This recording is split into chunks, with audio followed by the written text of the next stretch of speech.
This is the Comics Alternative, on location and talking with creators at HeroesCon 2018.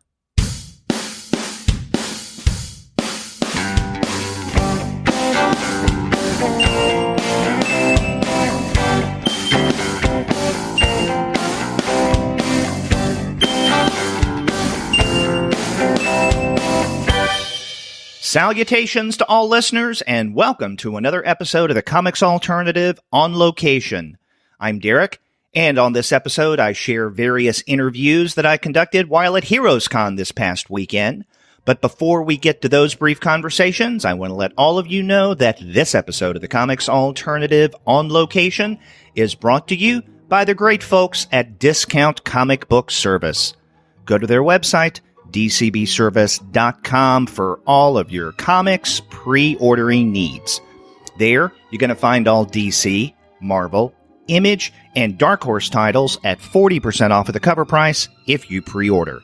For all of the other publishers, you'll find that those discounts are anywhere from 20 to 35% off of the cover price. And every single month, you're going to find some mind-blowing specials. Sometimes those specials could be as much as 45% off of the cover price. Sometimes 50% off cover, but every now and again you can find discounts that are even more impressive than that. And if you go to DCB Service right now, you'll find, as usual, incredible savings on a variety of comics, including bundles of titles from such publishers as DC, Marvel, and Valiant. And, of course, you can find big savings on single issues and single volumes of your favorite titles as well. Whatever kind of comics you enjoy reading, you really can't beat the prices at Discount Comic Book Service. Go to dcbservice.com for all of your comics pre-ordering needs. And after you do get your titles there, please be sure to send them an email and tell them that the two guys with PhDs sent you. This past weekend was HeroesCon in Charlotte, North Carolina. It was a great convention organized by the folks at my local shop, Heroes Aren't Hard to Find. And as I like to do every year, this past weekend I walked around Artists Alley talking with various creators about what they're doing, what they've recently published, and what they may have in the works. What you're about to hear are short interviews with various creators, some of whom have been on the Comics Alternative before, but others whom I had just met for the first time. You'll hear in order brief conversations with Rich Tommaso, Steve Conley, Milton Lawson, Naomi Franquiz, Dave Chisholm, James F. Wrightand Jackie Crofts, Scott Wegener, Natalie Andrewson, and Michael Eury. I had a great time talking with these creators, and let's listen to those interviews right now.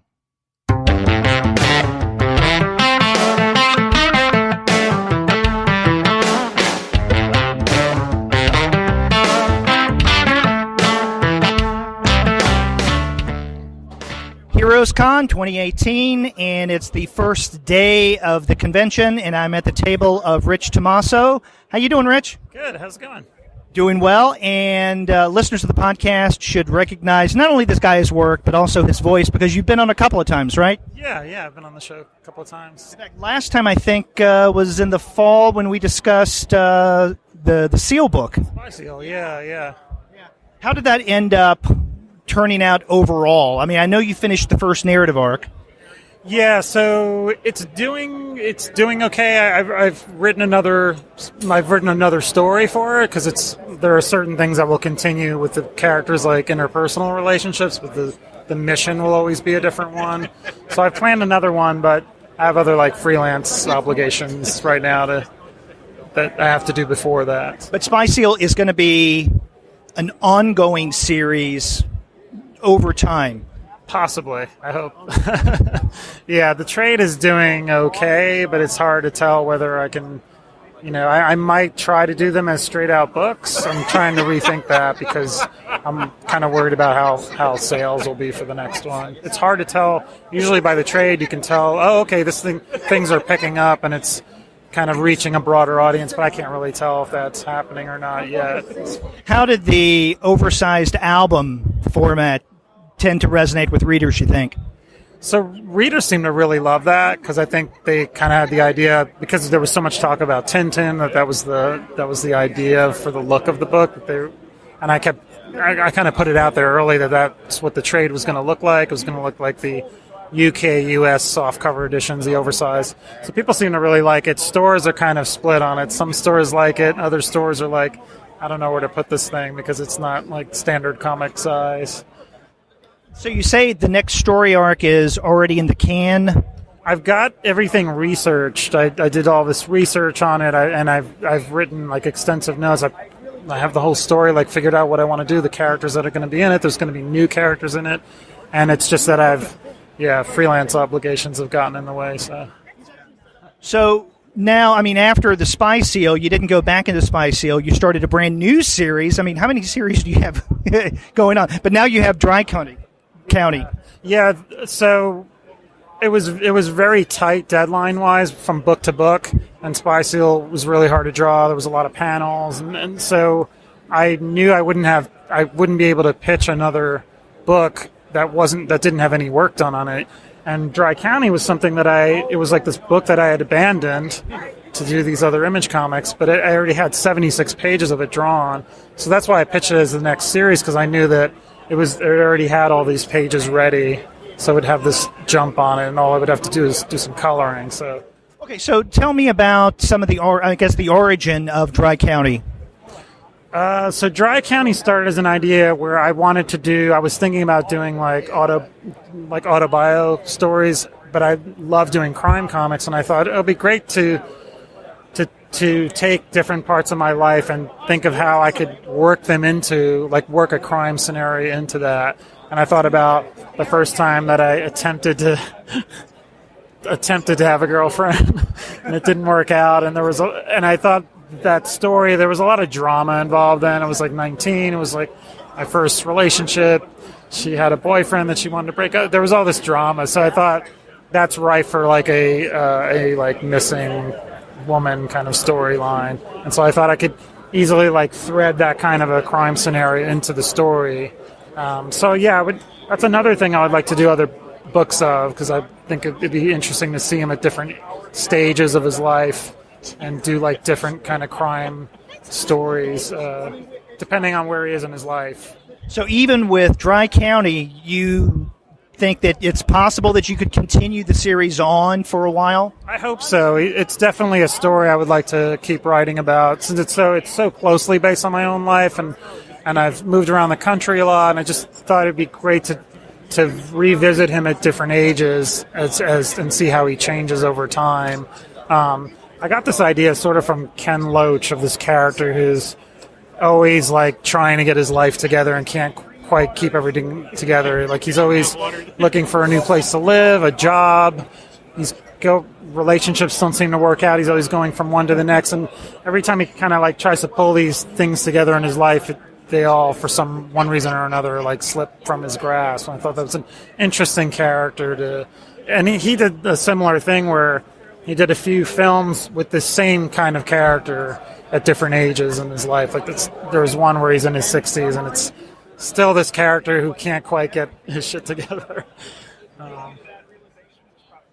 Will we see any more She-Wolf, or is She-Wolf kaput now? She-Wolf, I think She-Wolf is done. Yeah, I do have some ideas on how I could do a little bit more with it, but for now I feel like it's everything I was going to do with it has been done. So.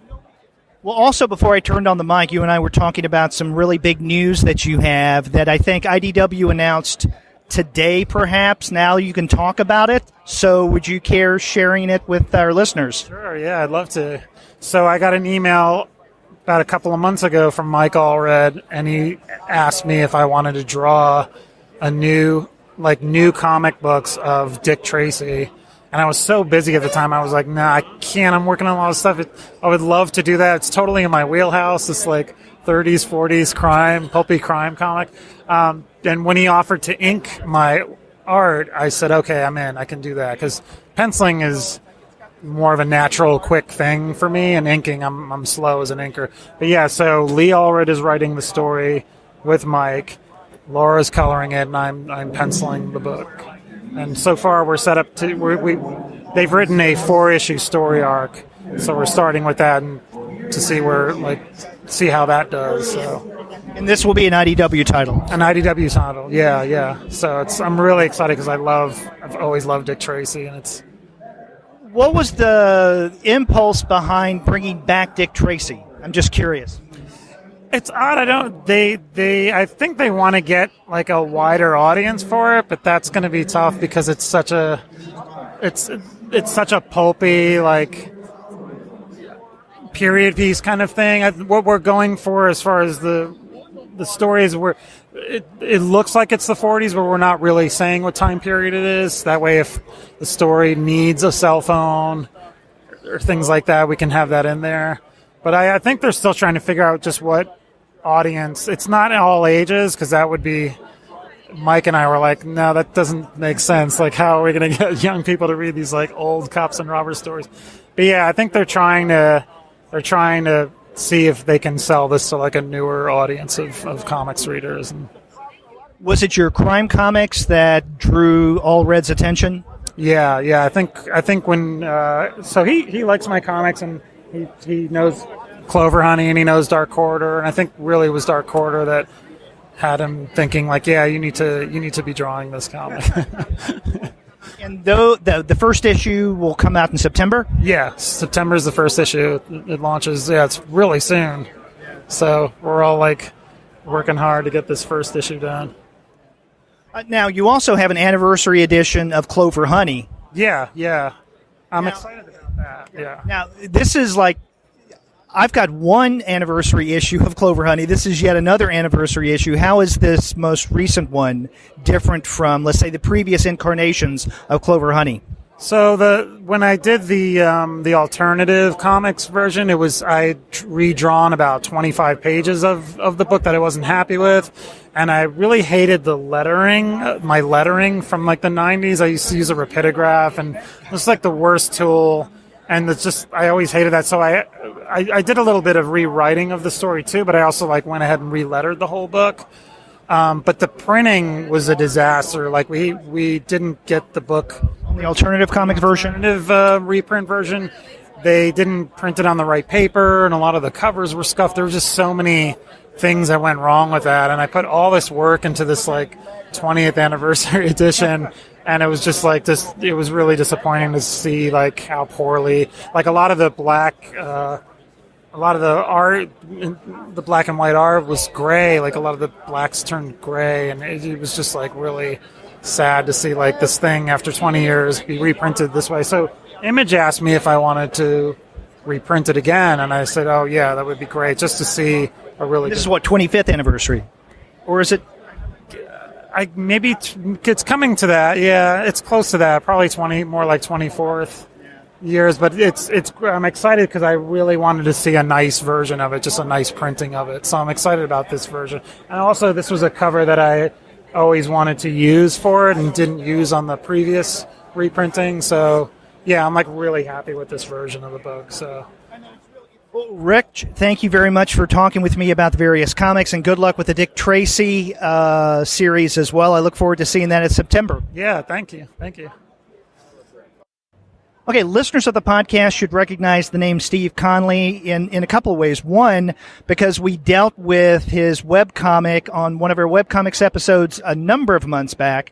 And then a little more recently, I spoke with him for the weekly Kickstarter series. Now his Kickstarter is completed. He's here at HeroesCon, and I want to find out how it went. So, Steve, how did the Kickstarter program go? It went really well. It was a part of Kickstarter's Make 100 program, so we were making 100 sets of enamel pins, and it also had the comic. I mean, they were based on the webcomic The Middle Age that I do, and the campaign went really well. It was. I'm looking forward to the next one. The next Kickstarter I'll be doing will be collecting the 3 smaller volumes I've done so far into a larger hardcover volume. Oh, really? So you have another one right down the line? Within the month, it should launch. Okay. And do you think it was because of the Comics Alternative exposure that you were able to go over the finish line? We recorded a little bit after I'm certain the Comics Alternative helped. It was I did notice that when the interview went live, when it got published, I don't know what the proper language is. I did I did notice an uptick, so I'm not sure. And I joke about our effectiveness, but I mean, if a few people found your Kickstarter campaign through us, then great. And I believe you had a wonderful interview with, I want to say, was it Karen Berger? The week or so after our interview, and I'm pretty sure when everyone went to see went through the Karen Berger interview, which was fantastic, I think they then went and listened to mine, and that maybe sent people there. So between you and Karen Berger, I think I owe a few sets of pins. Okay, so how are things going with the Middle Ages?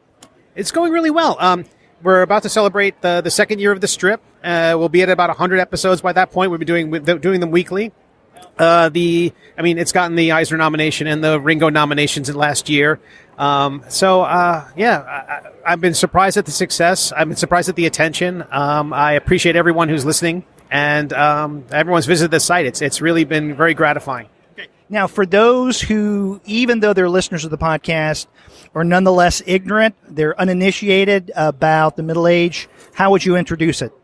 It is a story about a very heroic and romantic knight. He's on a quest to rescue his love. That's kind of a fairly standard trope of the genre. What's different is that he's seeking out this legendary magical sword, which talks. The downside is that the sword is cursed and it hates him. So he's sort of stuck with this. So it's, in a way, it's kind of a buddy comedy, in a way, that these two characters are sort of stuck with each other to try to accomplish these goals. But it's very silly humor in the style of Douglas Adams. And do you have, and I probably asked you this previously when we were on the Kickstarter show, kind of a predetermined length or about how long you may be taking this webcomic? No, I mean, right now it can go on indefinitely. There's definitely a story arc, but I've sort of planted the scenes for arcs that could occur afterwards. So if each story is going to be about 10 or so chapters, each overall, Uber arc is going to be 10 chapters, there's room for the stories that would follow it. So once the characters are set up and the world is set up, I think of these as as a novel. And so once the first novel is done, there'll be room for another one. Okay. Now, you have on your table here your first 3 volumes of the Middle Age. You said you're about to kickstart a hardback copy of collecting all 3 of these.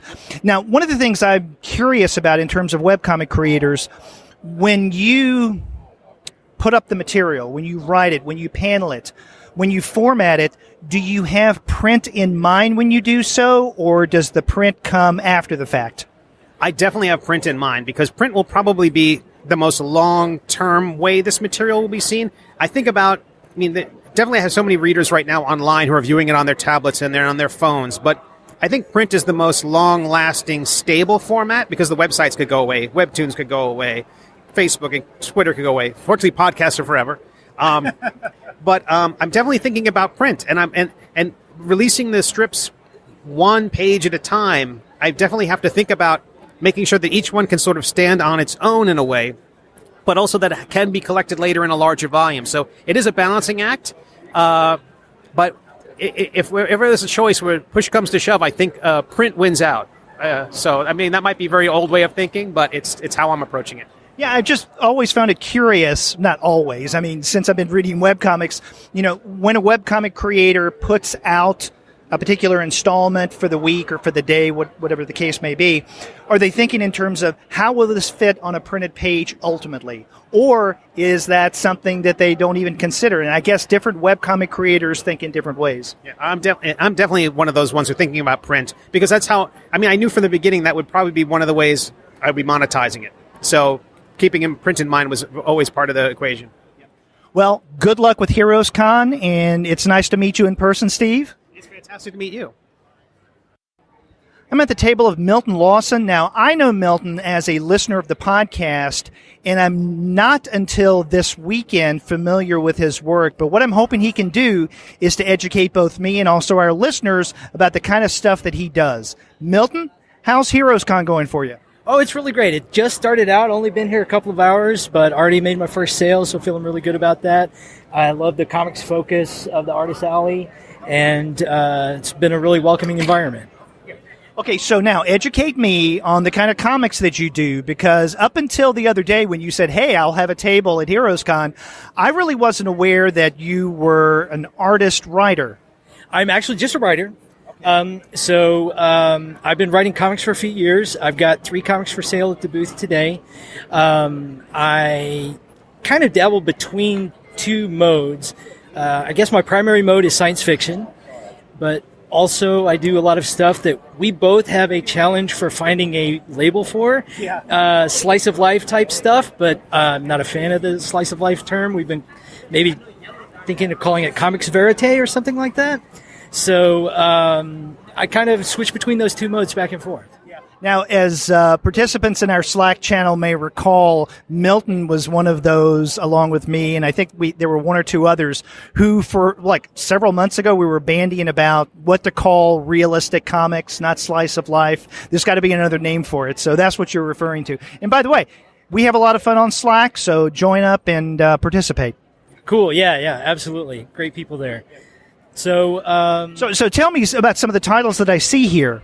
So the first title I could tell you about is a convention exclusive here today that is a collaboration with artist Dave Chisholm, who has been on the Comics Alternative before. And he's an incredible artist. I was very lucky to work with him. It's a science fiction story called Thompson Heller Detective Interstellar, about a private detective that roams the galaxy solving cases, usually specializing in cases that have like a political or moral dimension to them. And the longer arc of this story is he's kind of renowned throughout the galaxy as one of the primary skeptics or atheists. And it just so happens that the woman he is falling in love with is a prominent religious academic. And you wrote it, and Dave did the art. Yes. And also with colors by Fabian Cobos, who's an upcoming colorist, and he does sort of a Mobius-style color palette and just looks gorgeous.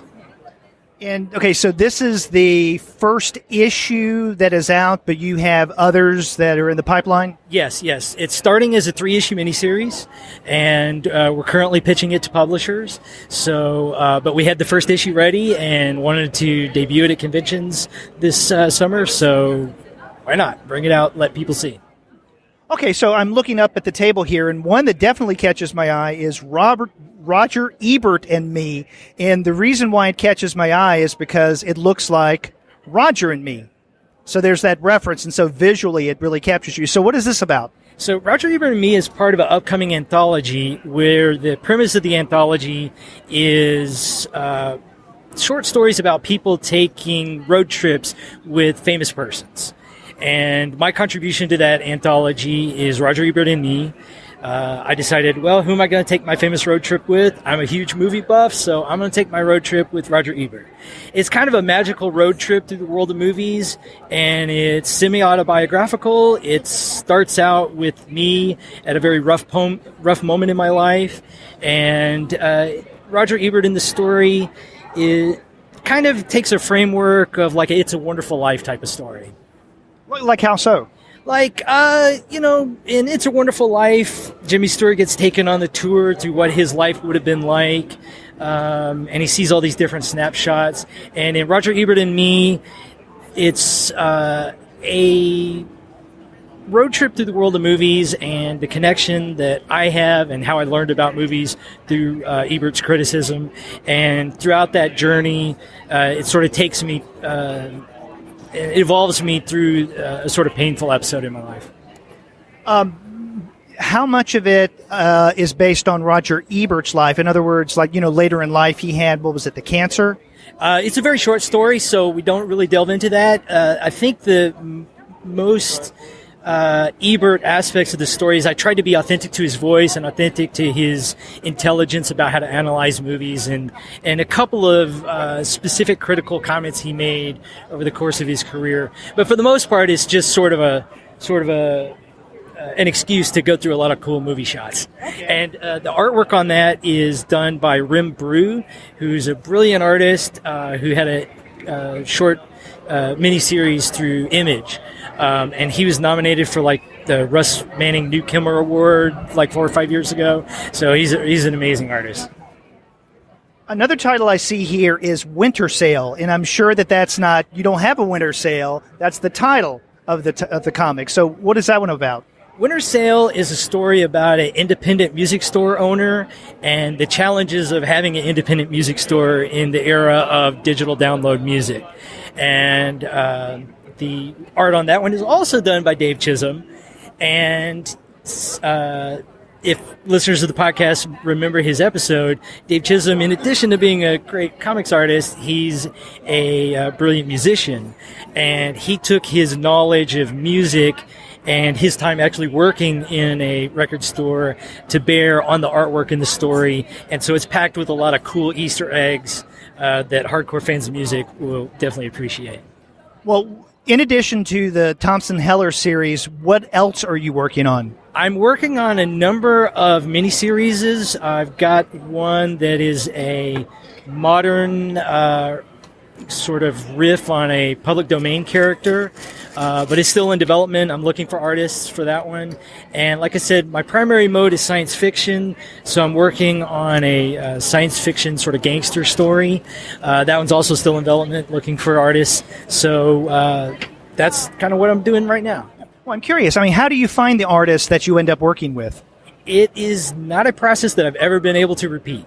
Every single time I find someone, it's a new sort of thing. Like for instance, how did you find Dave? I found Dave through stalking Walter Ostley, the artist's DeviantArt pages likes. Walter Ostley is an artist who has a miniseries through Scout Comics called Shiver Bureau, and his art looks amazing. He's kind of influenced, I think, by Gabriel Ba and Fabio Moon, who are my favorites. And I'm actually trying to beg Walter to work on one of my projects at some point in the future. But when I was trying to find artists, I went to his DeviantArt page, and it keeps track of like whenever you favorite something. So I just noticed this guy has incredible taste in art, and I just kept going, and I saw these pages from Instrumental from Dave Chisholm, and I reached out to him through that, and he was available to work on a project, and so we've been collaborating ever since. But each time, it's an adventure finding people. So if anyone out there knows, please come onto the Slack channel and tell me. Oh, well, Milton, thank you very much for taking the time and talking with me. And it's great to meet you in person. It's one thing to communicate with listeners on Slack or via some other social media platform, but it's something else entirely to meet them in person. Good luck with HeroesCon. Thank you very much. Thanks for having me on, and I love the podcast. I'm at the table of Naomi Franquiz, and I came over here because I recognized one of the titles that she works on, which is Misfit City. Naomi, how is HeroesCon going for you so far? Going pretty well so far. It's kind of relaxing for a Friday, which is a little surprising. Yeah, in fact, it seems almost a little too relaxed, doesn't it? Yeah, I hear there's another convention, Denver Comic-Con, so I'm thinking maybe people are split, maybe. I don't know, but it's still really nice, so. Those damn Denver people. Denver. Yeah. Well, thank you for having a con anyway. Yeah. Now, if I'm not mistaken, the co-hosts Gwen and Paul, who do our monthly children's young adult series, actually looked at Misfit City. Now, I have to admit, I haven't read Misfit City yet, and maybe some of our listeners have not yet either. So if you could maybe introduce us to what the title is about. Sure. Well, Misfit City is co-written by Kiwi Smith and Kurt Lustgarten. Kiwi Americanized, she did screenwriting for Legally Blonde and 10 Things I Hate About You. And so the book itself is kind of tongue-in-cheek, taking stories like The Goonies, if you're familiar with it. So young treasure adventures with young kids, getting into shenanigans, going on adventures and finding them, like, their purpose. And this one takes place in a small town, kind of like Astoria, where Goonies was filmed, where this group of high school girls who are trying to get out of this small town when nothing really happens ends up falling into, their own treasure hunts and getting into trouble and random things like that. And so it's a really great example of a good friendship, a group of friends. So. And the second volume just recently was released, correct, of the trade? Correct. So I have a few copies here as well. So how much of an interest are you finding out there in terms of Misfit City? Just here at the con, people coming up, is it usually more or less younger readers or adults?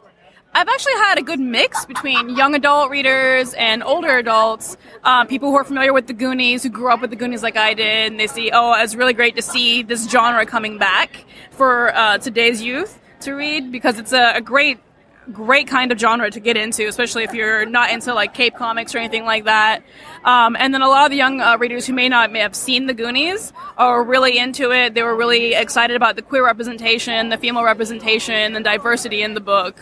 So it was great to get a good mixture of the two. You know, it's interesting. I hadn't thought about it until you said something just now. You know, we constantly, I think many of us, make references to The Goonies without understanding that the younger generation may not know what the hell we're talking about. Right. It's definitely a movie that I think my generation grew up on just because of leftover movie content that brought over by our parents, you know. And people may not get it now, but as soon as they get the concept of, you know, getting into shenanigans and treasure hunting, you know, that's kind of the basic premise, you know, just this time aimed at a female audience instead of, you know, like in the old days where the movies were just mostly male-focused, male-centric, and just making that genre available for everybody. Yeah. Now, you also have a copy of Puerto Rico Strong here, so tell us about your contribution to that. Well, I was the cover illustrator for Puerto Rico Strong. When they came to me, I wasn't available to do a story, so I provided a original watercolor piece for the cover, and sent that to Lion Forge. Yeah. So if people want to know your work and they don't know Misfit City, they can just refer to the cover of Puerto Rico Strong.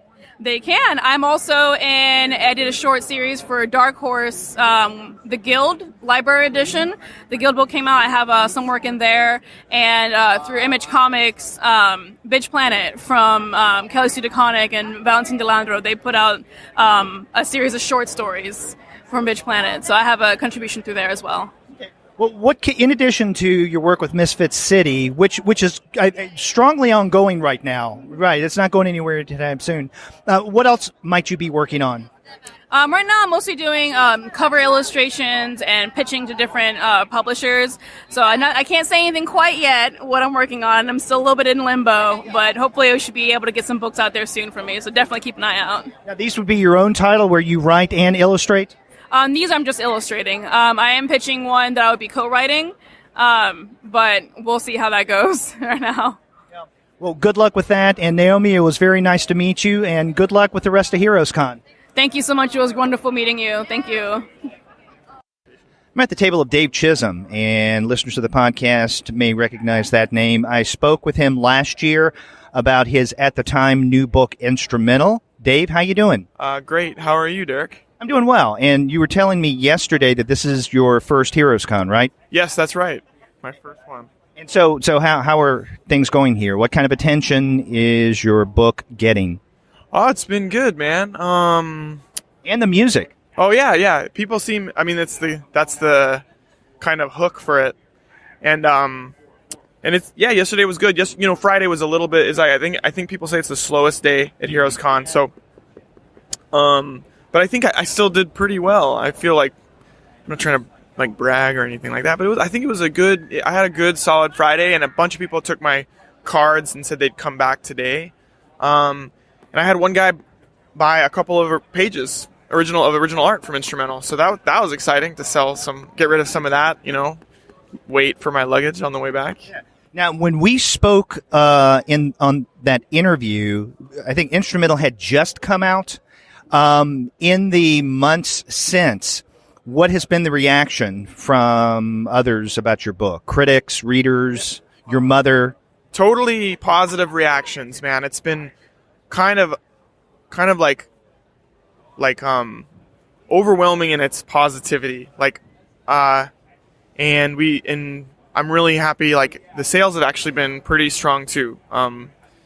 And so it's been really exciting. The coolest, humble brag that I have is that the amazing, one of my favorite artists, J.H. Williams, tweeted about my book and said, well, it's here on this because I'm trying to capitalize on it. He says, probably the best damn thing I've read for comics this past year or more. Tremendously inventive and engagingly provocative work, and the music is brilliant. And so, that was basically, you can put that on my gravestone, Yeah, that's a ringing endorsement. Hell yeah, man. So it's been cool, man. And I'm, trying to, I've got a couple of, pitches that I'm working on for, whatever's next, And then drawing stuff for Milton. And then I do the series. I'm drawing the series Tyranny of the Muse. And Right. We talked a little bit about that, I think, during the interview. Yeah, and we're in the process of like, kind of like finishing up the whole story and pitching it around to publishers and stuff. And so that's super exciting. Yeah, man. Because that's how many issues right now? Right now it's 5 issues, but I think the idea is to kind of like put it all out as one big book. Okay. So yeah, I think that's what Eddie wants to do anyway. He seems to have an idea for that. So yeah, man. Well, how did not necessarily the hook, but the, I guess, association of the music with your book instrumental work? I mean, how did that function in terms of critical reception and reader reaction? Some of the critics didn't mention it. They mentioned it in passing as like, oh, it's a neat gimmick, and then a gimmick? Yeah, that's fine. I don't mind that. Like, look, I don't take that. I mean, the word I guess has negative connotations, but it is sort of a gimmick. It makes the book stand out in a way, you know. And then some people really got it. Some people really like dug into it and kind of like caught some of the bits of like symbolism from the music over to the art, and some of the kind of like the whole idea of this temporal disturbance between like reading a comic and listening to an album, and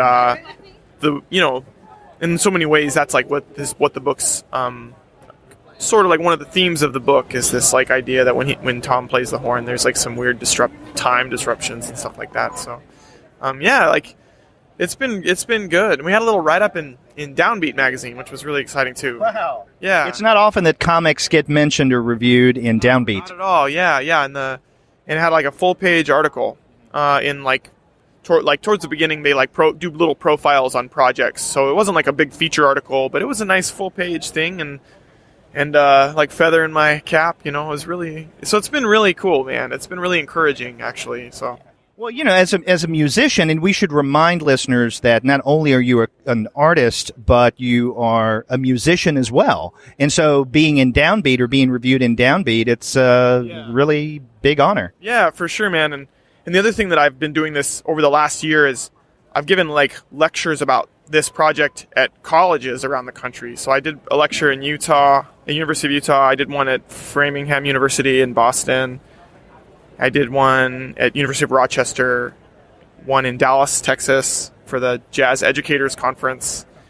And let's see, I think there was maybe one more. And I'm planning to do a couple this fall. I've got like some like cast out. And so that's exciting too. Like it's fun to kind of like be able to sort of like share this with like on an academic level as well. So. Yeah. Well, speaking of Utah, I was noticing at the table that there's a work of yours that I'm not familiar with. It's called Let's Go to Utah. So tell us a little bit about that.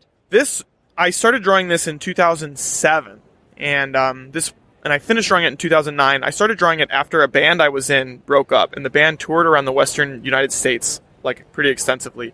And I don't know if you've ever been out west, but driving not to Utah, no. Driving like from Utah to like Texas and the California road in open land, and you lose your mind driving in like 110 degree heat through like between like Phoenix and LA. Like you lose your mind a little bit.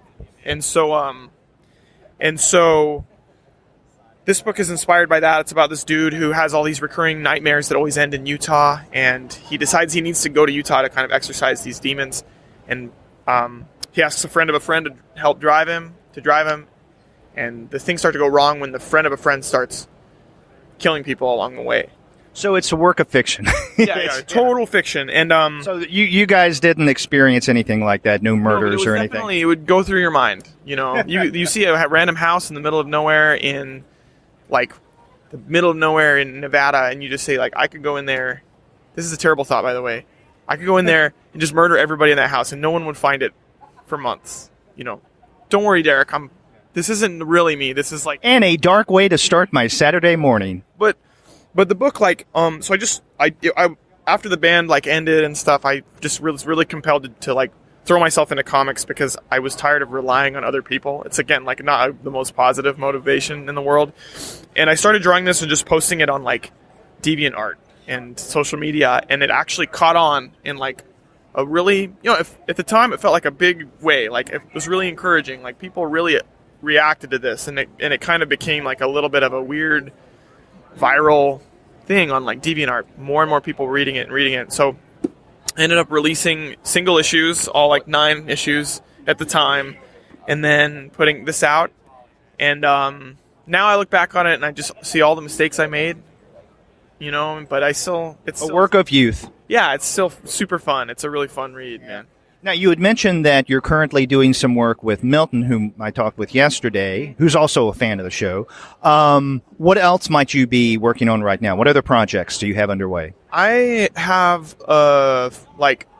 this 4-issue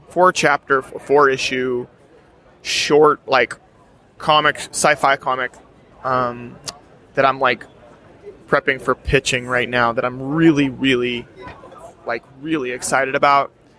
And then I'm not going to say anything about it beyond that. I don't know, that's okay. And then I have this other one that I put a lot of time into that's sort of like loosely inspired. Elements of it are loosely inspired by Inuit mythology. Like I was born in Alaska, and so I feel this. I just grew up like around like all that artwork and everything, and it's like a sort of a sci-fi fantasy that's set way in the future, and that story is just really way too long. It's like a 400-page like epic, and so I don't feel like it would be really wise career-wise for me to like throw everything into something so big right now. I think it probably would be smarter to take a smaller project on first, But that story is really exciting. It kind of deals with tangentially with some like political issues that are like swimming around in my head, and there's this whole mythology inside of it that's really compelling and everything. So I put a lot into that one. So yeah. Well, Dave, it was finally nice to meet you in person, and I'm glad that you're at HeroesCon, and I hope the rest of the convention is successful and you get a lot of interest in not only instrumental but also this rather dark, it looks like Let's Go to Utah. Yeah, man. Thanks, Derek. It's perfect for the kids. Yeah, buddy. That's right. I'm here with Jackie Crofts and James Wright. They are the creative team behind Action Labs' Nutmeg. Jackie, James, how you guys doing today? We're doing great. We're ready for day 2. Yep, doing well. And by the way, I caught James in the middle of breakfast, so he may have his mouth full of food. That's okay. Now, I have heard of Nutmeg, but I have to admit I've never read Nutmeg. So for both my education and also those of our listeners, what is Nutmeg? What's it about? Give us the pitch. It's a rise and fall crime story about 2 best friends, Poppy and Kasha, and they're going head-to-head against the Lady Rangers, who are kind of like the Girl Scouts. They end up baking these super addictive brownies using nutmeg. So okay. It's a rise and fall crime story with 13-year-old girls in baking. So in a nutshell, it's Betty and Veronica meets Breaking Bad. Betty and Veronica meets Breaking Bad. Wow. Okay. That really does put its finger on it. I'd always heard that if you have too much nutmeg, it has some kind of hallucinatory effect. Is that true?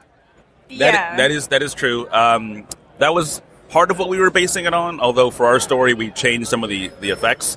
But yeah, that was, we wanted to do a crime story. And we're like, well, how would we do it if they were junior high kids?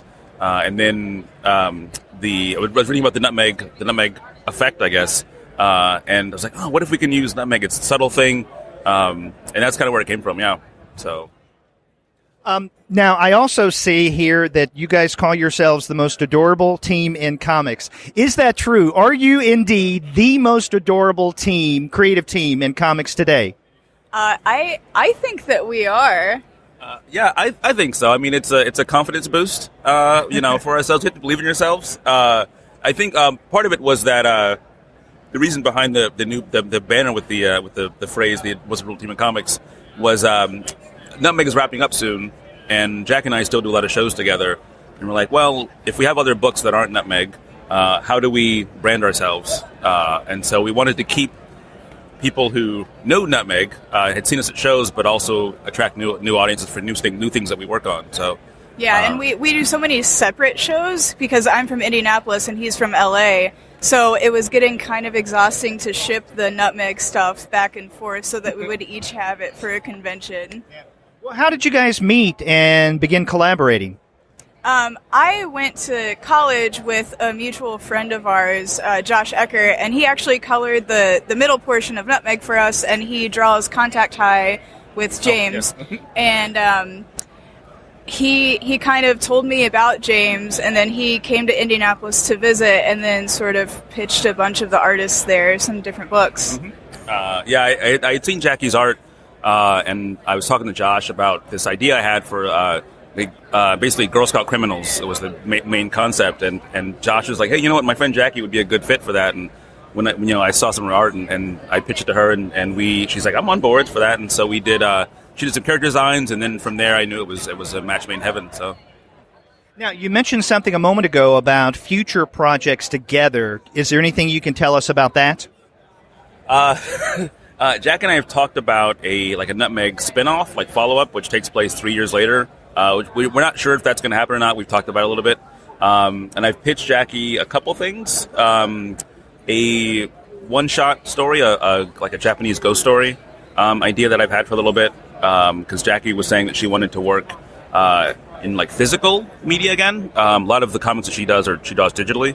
And so I was like, oh, that would be a cool thing, especially like a ghost story with like dark inks and stuff would be kind of cool to see, especially like the physical inking process as opposed to like digital. So is there? I don't know if there's anything else that. I don't think we have anything else that we're both working on together, but James has a bunch of projects coming up, and he's actually in an anthology that's on Kickstarter right now. That's right. What's the full title of it? It's FTL, y'all. What now? FTL, y'all. Tales from the Age of the $200 Warp Drive, which is a concept where it's a future where you can build a warp drive for $200, which completely democratizes space, so everyone can go to space, and what that does. And so these stories with that concept, so I did a short story with my friend Sarah about these half-human, half-alien teenagers trying to find their father, who left Earth and went to the stars and had a lot of children with alien races, and some of those kids are trying to find him so they can find a cure for this illness they have. But yeah, so the anthology is currently on Kickstarter. I think it's maybe 7 days left. It's already met its goal, which is really cool. Yeah, and then Jackie's working on. I'm working on a story with James Maddox, and he's on down the hall that way, called Dig, and it's going to be an all. Dig? Yeah, Dig. It's going to be an all ages story about a girl named Sarah who lives on a farm, and she's got like her dog and her cat, and then one day a monster just comes up and takes her dog and takes it all the way down a huge hole in the ground. So she just decides to follow it. And then she encounters a bunch of different environments and people and monsters and different things down there. So it's kind of like Dante's Inferno in a way, with a dog and for kids? Yeah, a little bit. On the softer side, we kind of described it like Little Nemo a little bit. Oh, okay. Yeah. Okay, so yeah, Little Nemo meets Dante, I guess. Yeah, exactly. That'd be a way of selling it. It would. And James, I see you have other works here, Contact High and Elements Fire. Yes, Elements Fire is an anthology that I was part of. It was edited by my friend Tamika Stotts. It's all creators of color. All the stories are about fire in different ways, literal fire, metaphorical fire. These little short stories, like 4 to 10 pages or so. And the print version is out now. It's actually the anthology was nominated for an Eisner Award this year, which is really cool. And then I know there's another Elements coming. I don't know what the theme is yet. I don't know who's going to be part of it. But I know that there's going to be a series is the idea. And then Contact High is a queer sci-fi action love story about a future where human touch is outlawed. So everyone has to wear these protective suits at all times. And this guy gets put in a rehab facility for unlawful touch. And he breaks free to fight through to find his partner so they can connect together, they can retouch. It's just a one-shot story. It's 26 pages. Josh, who introduced me to Jackie, and I worked on it. And that is also nominated for an Eisner Award this year for Best Digital Comic, which you can find online at, Gumroad. It's on Gumroad. It's $5. All the money goes to charity. So yeah, that's what we're working on now. Well, Eisner, man, I mean, you got some Eisner presence this year. Yes, we're really excited. Josh is actually flying out from Indy to come to the ceremony. So hopefully, I think just for us, just to be nominated is a big deal. We didn't expect it. We felt good enough about the book to submit it for the Eisners, but didn't expect anything beyond that. And then we got the email, and I told Josh, and we were flipping out, and so he's going to fly out, and we want to go to the ceremony and stuff, which is really exciting. Just to hear our names called in general. If we win, it would be amazing, but just to be there would be really cool. So. Well, I want to thank both of you for taking the time and talking with me, letting me interrupt your breakfast. And so Nutmeg is going to be wrapping up. You got some project that you're thinking through now, and then each of you have your individual works. So good luck with the rest of the con, and thank you. Thank you. Thank you so much. I'm here with Scott Wegener. He is the artist of the Atomic Robo series. Scott, how are things going for you this HeroesCon? Great. It's been a fun show so far. Now, it's been, about 3 years ago or so, I think we were talking about that we had your colleague, Brian, on the Comics Alternative for, I guess, a regular sit-down interview. And we were talking with him, I guess, around the time that you guys transitioned from Red 5 over to IDW. Now, it's about 3 years since, so how have things been going with IDW?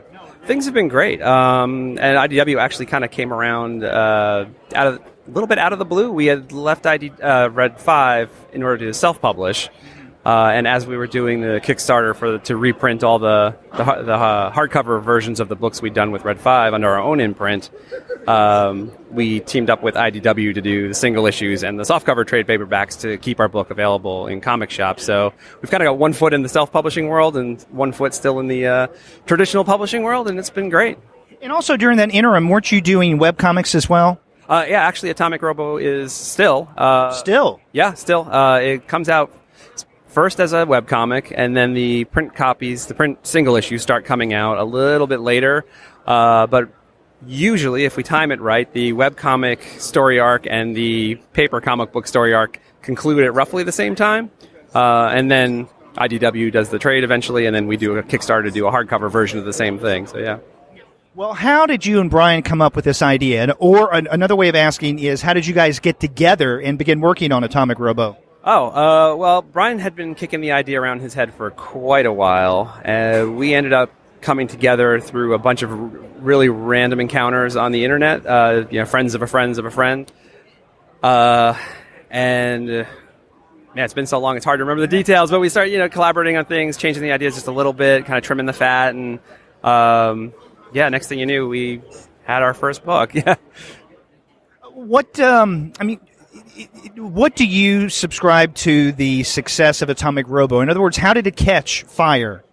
Well, I think we try to keep it fun all the time. I think the success to most books, especially creator-owned titles, is you're making it for yourself. You are making a book about all the things that you find interesting and entertaining.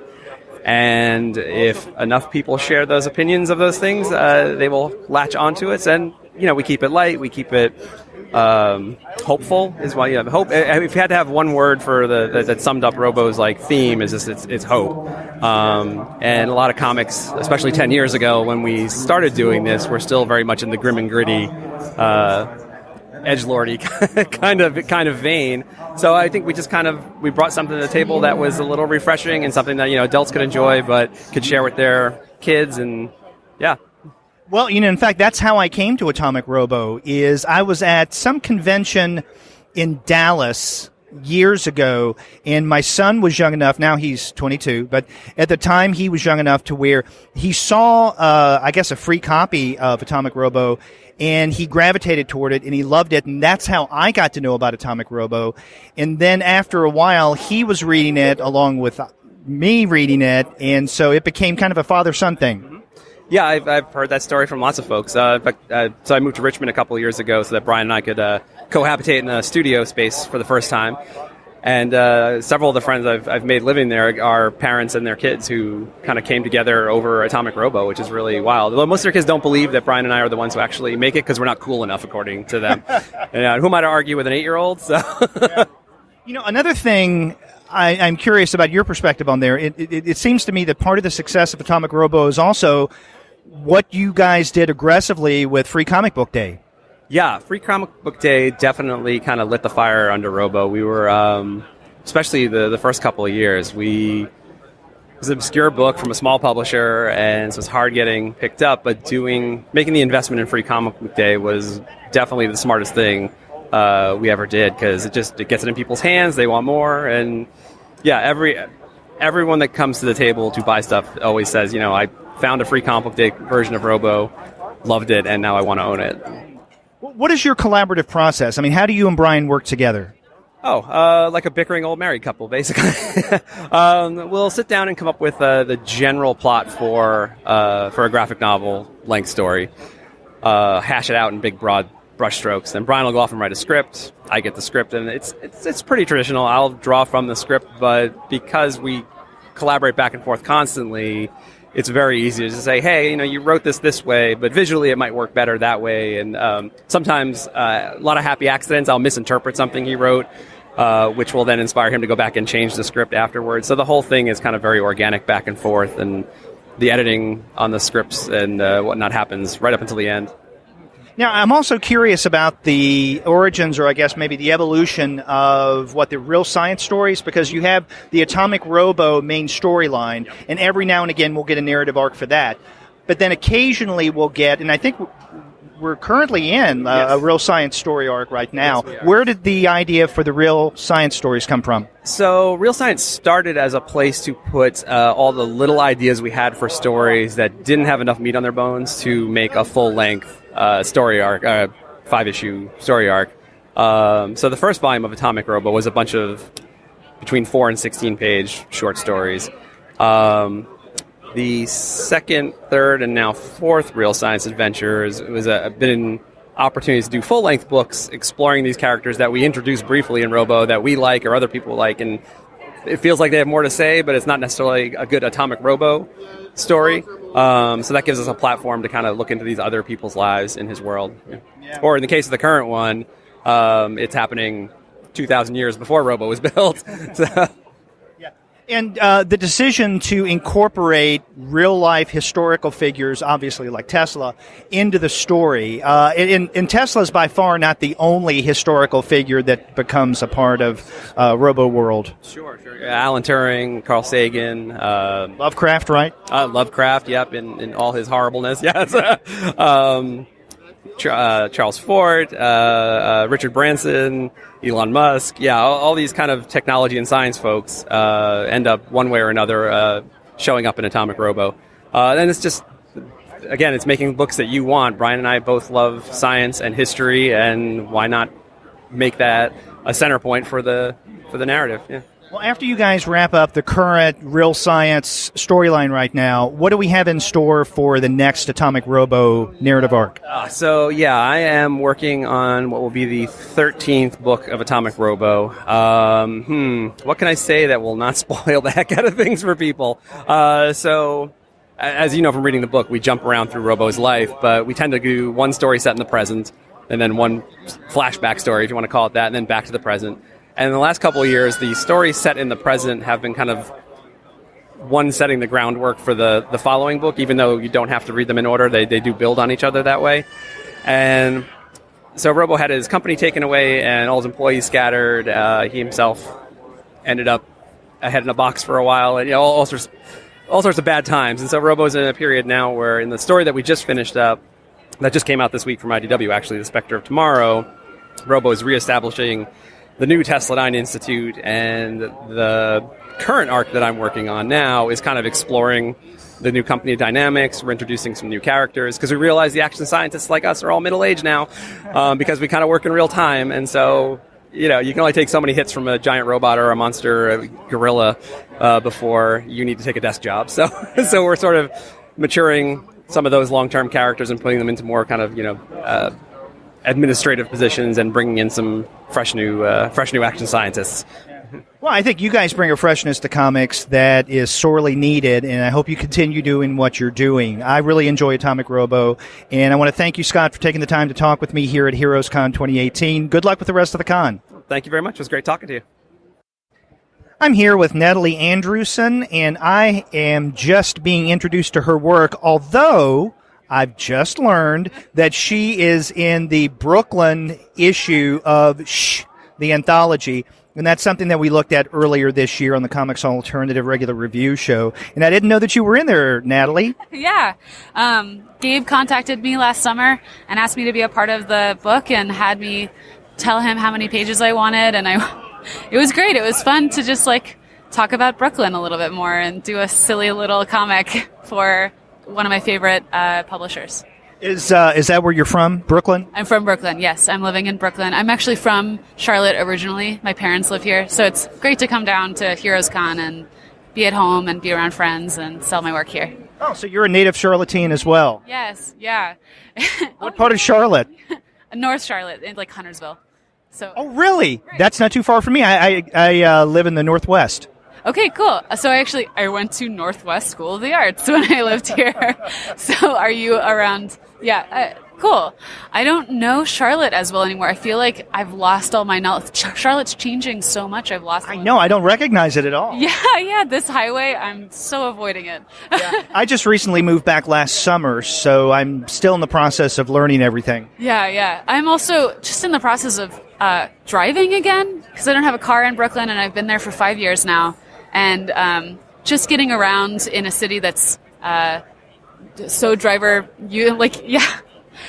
it's changing. All the streets are changing. All the names are changing. I forget how to drive a little bit. It's really nerve-wracking. So, well, you and I can talk about Charlotte stuff, I guess, but let's talk about your art because again, I guess I was aware of your work in this issue of and it sounds funny, but I didn't know that I knew it, and then I was talking with a friend of mine, Andy Hirsch, and he strongly recommended that I come over here and introduce myself to you. That's so great. Andy's so nice. Thank you. Yeah, he is the perennial nice guy. Yeah. But okay, so tell me about your work. You have there's a lot of artwork here, but you also have a number of mini comics. Yeah. So I love to make little albums, little comics for an event something in my life that I feel strongly about, and conventions are a good deadline for me to put them out. So I'll make something small ahead of a convention and print it using a risograph printer, which is a more accessible way for me to print because I have access to one in Brooklyn, and it's cheaper for me. So I have access to a machine, so I can constantly be printing and constantly produce my own work, and then these festivals are a great outlet for me to be able to pay my rent on these funny little stories that I make up, and people seem to like them, so I make more, and it's really a positive experience. I'm more confident in my storytelling from going to these festivals and then just producing whatever I feel is important to me at the time. Yeah. You were saying that you'd like to create these silly little stories. Well, let's talk about some of the distinguishing characteristics of these silly little stories. I mean, I see here Mad Girl, Haunted, and then Swim Team are 3 mini comics that you have up. Tell me a little bit about what these are about. They're all kind of fantasy stories about women, and they're mostly just feelings. This Haunted book is about being haunted by nostalgia. And so I was in a moment where I'm from Charlotte, and I loved going to the mountains when I was a kid, and I had this idea that I would always be in the mountains. I'd be a raft guide and all this romantic stuff in the mountains. And then I moved to Brooklyn, where I'm really no longer around trees. I'm constantly I'm never alone, really. And so I had this moment where I want to go to the mountains again, but it's really hard to do that. Anyway, so this is a kind of a fantasy story, a fairy tale about a girl living in Brooklyn. They're also all kind of fantasy autobio. Okay. So I'm adding something I'm dealing with or I'm trying to work out, and then adding a silly or fantasy twist to it is what I enjoy doing. So all of my books are like this Big Sister book is about having a big sister, but I don't actually have it. It's a fantasy story about what a big sister would be like. Yeah. And then this one's just about a pocketbook of witch folk and demons is about having imaginary friends and what these, as a kid, all these characters you make up that are weird and drawing those. And yeah. So, and Swim Team is about being on the swim team as a kid, but also, you eat pixie sticks to be become magical. As a kid, all that sugar is magic when you're swimming. Anyway, so yeah, they're just fun. And you also have quite a bit of illustrative examples of your work here. So tell me about some of your illustration work. Yeah, so I'm also an illustrator. I do editorial, newspaper, and publishing stuff on the side. And I love storytelling in a single image as well.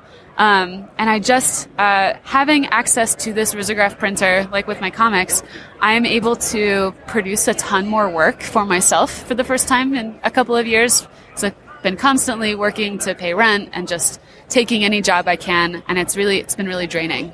And so I'm able to make prints for festivals or online, sell them online, and just have a story in mind that I want to tell. Mostly about fantasy, women in fantasy, women like tough or like not even tough, just kind of fantasy scenes of wild girls or whatever. Or Mad Girl. Or Mad Girl. They're all a little mad. They're usually kind of tough. But yeah.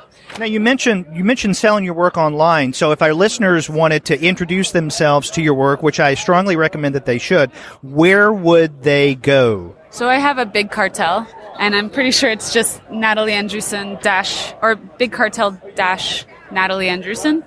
Or / but yeah, if you Google Natalie Andrewson, you can find my Patreon, which I have a print subscription service now, so I'm able to make these prints much more often with the income from Patreon. I know it's coming in, so I can focus on that. Yeah. Have you found Patreon useful?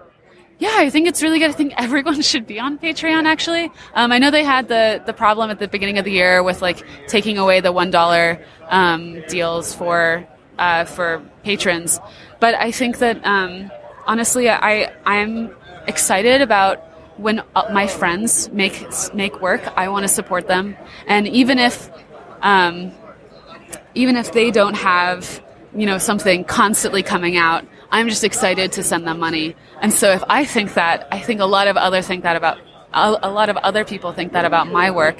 And it's just a really fun, I think it's a good way for people to support you. And even if, it's just $1, it's amazing. I love that, it's just a little contribution. And that stuff adds up really quickly and makes life a lot easier for creating weird girly illustrations that don't really go over well in some areas of the comic industry. What project or projects are you currently working on? I'm working on The Nutcracker with First Second. It's actually called The Nutcracker and the Mouse King. And for First Second? For First Second, yeah. And it's going to be out hopefully October 2019, before Christmas. But it's an adaptation of the original story, so not the ballet. Oh, not the ballet. Just my hands are everywhere. Not the ballet. It's a really dark kind of fever dream story about this girl's imagination, and she dreams up these mice come into her home, and the Nutcracker comes alive, and she hits her arm on glass, and maybe she's dead. Who knows? But it's kind of if you think about The Labyrinth with David Bowie, it's kind of a similar, there's an older character, not as sexual as David Bowie, but definitely this dark, evil character that kind of leads her through this fantasy world, and it's cool. I'm really excited about it. Well, that's a big deal. I mean, First Second it's a really good publisher. I love First Second. I'm working with Callista Brill. She's such an intuitive editor. I love hearing the feedback from her. I'm having a good time. Yeah. Okay. So in another little more than a year, we can look forward to that First Second book, Nutcracker. And then in the meantime, people can go to your Big Cartel site and check out the illustration and mini comic work that you do, which again, I strongly recommend. As soon as I finish with this interview and turn off the mic, I'm going to get some of the mini comics from Natalie. Natalie, thank you very much for talking with me, and I hope the rest of HeroesCon is good for you. Thanks so much. It was a pleasure talking to you. Listeners of the podcast will probably remember last year I spoke with Michael Eury about his, at the time, new book, Monstro Go-Go. Right now, I'm at the Tomorrow's booth at HeroesCon, standing in front of Michael. I get to meet him for the first time. Nice to meet you, Michael. It's wonderful to meet you as well, Darren. And one of the things I want to ask you about now is your new project, which is the new magazine, Retro Fan. Retro Fan, yeah. Essentially, we look behind the scenes of pop culture of the 60s, 70s, and 80s. A little bit of comic books, but since comics are covered so much in other publications, including my own back issue magazine, we're really looking at other stuff, from TV shows to monsters to toys, collectibles. There's even a column called Retro Travel, where each issue, either I or a columnist will visit a destination that is of interest to people who just grew up with all the cool stuff of the 60s, 70s, and 80s. Case in point, in issue 1, I go to Mount Airy, North Carolina, home of Andy Griffith, which has sort of co-opted Mayberry as a brand in the city. And I even got to interview Betty Lynn, who played Thelma Lou on the Andy Griffith Show. She is the eldest surviving cast member of the Andy Griffith Show, which, as a native North Carolinian, the Andy Griffith Show is gospel here. Right. Yeah. So you actually have an interview in the first issue of Retro Fan with Thelma Lou. With Thelma Lou, and also with the Incredible Hulk. I also interviewed Lou Ferrigno. So each issue will have at least one celebrity interview, and also a variety of articles that look at different aspects of pop culture. And we have some guest columnists who, several Emmy winners, Marty Pasco, who is famous animator and comic book writer, did an article about the Phantom in Hollywood in the first issue. Ernie Farino is an Emmy-winning special effects creator for Hollywood, and he's also directed a lot of sci-fi TV. He wrote about his career and Ray Harryhausen, with whom he worked, and also a childhood encounter with Lon Chaney Jr. I Met the Wolfman. Scott Shaw, who is a cartoonist and animator, has the oddball world of Scott Shaw. He looks at a bizarre comic book, an oddball comic in the first issue, Zodi the Mod Rob, which is a hippie robot comic from around 1970. And that sounds like it could almost have been in your Monster or a Hero Go-Go. Yeah, it almost made the cut. I think I actually did mention him in Hero a Go-Go, but I'm glad I let Scott really run wild with this one. But in the future, Scott's going to be looking at things like defunct amusement parks. In the second issue, he visits Dinosaur Land, which was a San Diego amusement park from the 60s that he went to as a kid. I'd never heard of this. I grew up on the East Coast, had no knowledge of this. Then I Googled it, and there are a number of people who remember it fondly. And so he was there. He had photos. I also found a photographer who allowed me to run some of his photos as well. And so we're just really doing our best to keep those, warm, fuzzy things that we all grew up with, the moments when, Saturday morning TV was our domain, that kind of thing. Yeah. And I also neglected to mention Andy Mangles. Andy is a longtime Hollywood and comics expert, and he's writing the Andy Mangles Retro Saturday Morning column for us. And in the first issue, he goes behind the scenes of the Filmation Star Trek cartoon, which was not really a kid's version of Star Trek, not at all. Even though it was animated, it literally was seasons 4 and 5 of the original Star Trek, because many of the people who created the original live-action Star Trek series were involved with this animated cartoon, and the voice actors all came back. Huh. Okay, so the inaugural issue of Retro Fan is out now. When did it hit the stands? It actually officially hits the stands this coming Wednesday, the 20th of June. Oh, okay. So we're like in a time machine. We had these sent from the future here to HeroesCon. Okay. So now the first issue is about to come out as we record this, and how frequent will Retro Fan be? It is a quarterly publication, so at least for the first year or so, we're going to keep it quarterly. I do this in addition to editing back issue, which comes out 8 times a year, and then the other stuff that I have my fingers in. So I don't want to overextend myself. But and I also want to make sure that we sort of slowly and organically grow the magazine and grow an audience for it. So, quarterly. So the second issue, the fall issue, will come out in September. It's got a heavy but not exclusive Halloween theme. Elvira is cover featured. We're doing a feature on the classic TV horror host. I interviewed the son of one of the co-founders of Ben Cooper Halloween costume. I mean, if you grew up in the 50s, 60s, 70s, and 80s, chances are you went trick-or-treating in a Ben Cooper Halloween costume. And they licensed everything from Mickey Mouse to Alien. This is the weirdest thing. In 1979, they got the license to do, the chest bursting and, the adult, the Alien Queen. Kids they couldn't even go see the movie. It was an R-rated movie, but they could go trick-or-treating, begging for candy, dressed as aliens. So got that going on. Groovy Ghoulies are in the second issue. And we're lining up stuff for future issues. We're going to have, Richard Donner is interviewed in issue 3 for the 40th anniversary of Superman the movie.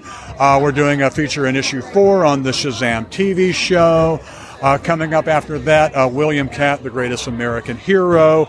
I'm lining up Barbara Eden. Dean of Jan and Dean will be coming up. And so a lot of celebrities, as well as behind the scenes of Sea Monkeys and Funny Face beverages and mood rings, all this cool stuff that we grew up with. And you were telling me before we cut on the mic that you're going to make RetroFan available not only through the direct market, but also via newsstand. That is correct. It is newsstand distributed. It will be in the larger newsstands. So Barnes & Noble should have it. I'm hoping you'll find it at Books A Million. I don't know if it'll find its way into the regional grocery stores. I would love to see it. We can't really control that. There's a distribution network for newsstands, and how it's dispersed once it gets there, I'm not exactly sure. I'm keeping my fingers crossed, though, that there are retro fans out there, people who love this stuff that they grew up with. They will just, see this first issue cover with, oh, there's the Hulk or Ferrigno, and see a few other things like the Phantom and the Mayberry squad car on the first issue cover. And it'll be a warm, fuzzy beacon to their past, and they'll pick it up and hopefully become hooked.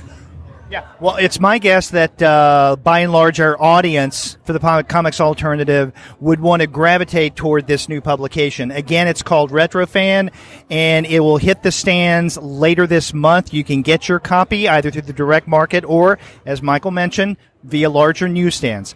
Michael, it was nice to finally meet you in person, and I hope you have a nice rest of HeroesCon. Thank you very much.